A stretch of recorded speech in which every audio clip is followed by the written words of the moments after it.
established the Giga database for freely accessible and large-scale database usage.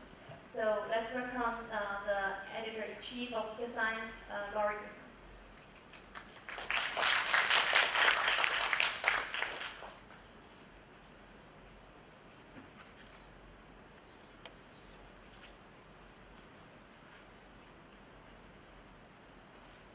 Thanks a lot. Since I have negative 10 seconds, I'll get my time machine and go backwards. Today, I wanted to announce that we are launching the beta version of our new database, GigaDB, and coming with that is the release of 17 new genomic datasets from both plants and animals. I want to give you just a brief description of what the journal does and what its aims are. This is the basic components of the journal. First of all, and most importantly, given the use of large-scale data, is that this is an open access, open data journal.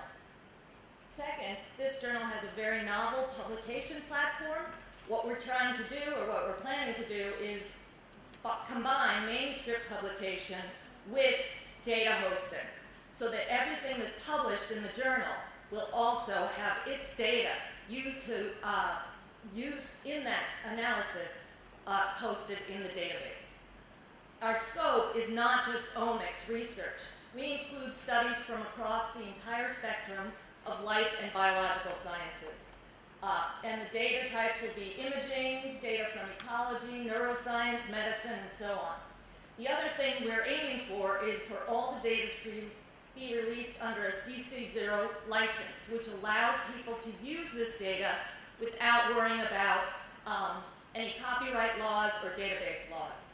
And we're pretty heavily involved, the editors, with the different biological communities, because it is essential when you're working with all these different types of data that we speak with the people in the different communities to understand what their needs are, what issues they have for data sharing, and what platforms are necessary.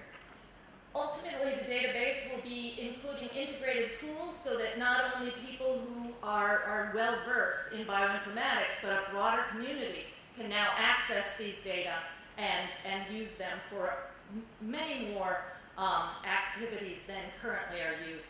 A lot of people like to joke that currently only bioinformaticians have, only computers have at this point seeing the entire human genome. We're also going to be integrating the BGI cloud computing, and the most important thing at this point to encourage rapid data release is that every single data set will be given a DOI, and that allows an increased ability to find the data, but also for the data to be cited.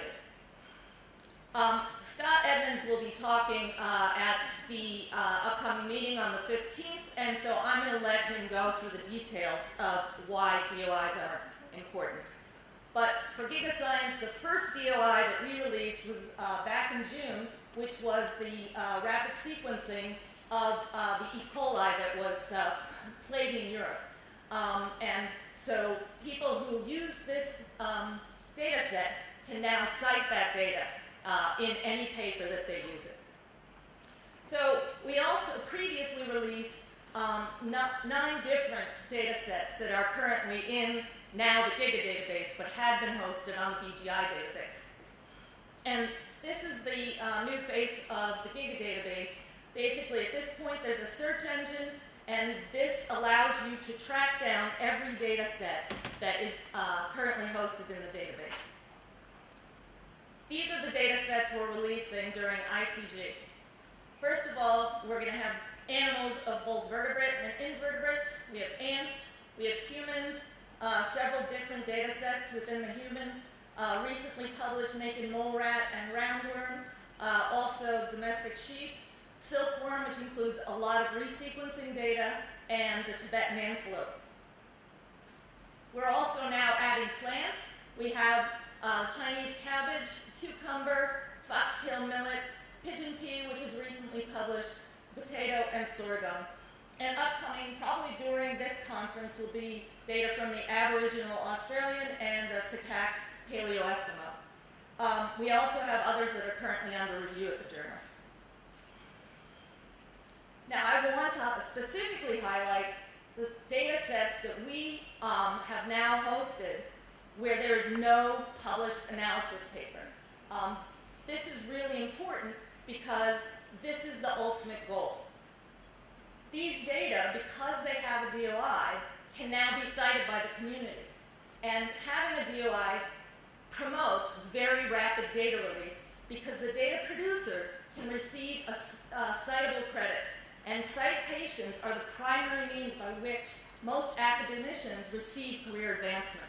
So this can really help promote researchers from being less willing to release the data as they want to not allow other people to work on it, given the potential impact of someone using that data to publish some of the more basic analyses before they do. So with the DOI, anybody who utilizes that data will be able to cite that data, and the data producers then are given appropriate credit. The 5 data sets that have not yet been published are the foxtail millet, the sorghum, the lymphoblastoid cell transcriptome data from the human Asian individual, the domestic sheep, and the Tibetan antelope. When you search the database, this is an example of the sorghum. You get information on it. You also get the information currently. What we have are downloads for people to get access to all of the data. And over in the corner is an indication of how you would cite this data in your paper.